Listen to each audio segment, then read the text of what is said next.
To fix low sound volume in Windows 11, right-click on volume icon, select Sound Settings. Under the Output option, make sure you have selected the correct output device. Now click on it, scroll down, increase the volume of the device to 100%. In Audio Enhancements, make sure it's set to off. Same goes for Special Sound. Make sure it's set to off. Then click on Sound.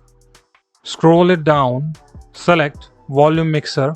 If you're facing problem related to any application, then simply open the app and check the information under the app section and make sure the volume is set to 100%. Click on Sound again, scroll it down, select More Sound Settings, click on Communications tab, then choose Do Nothing, then click on Apply and OK. Hopefully, this will fix your issue. If you still need help, you can contact us on our Instagram or Facebook page. See you in the next video.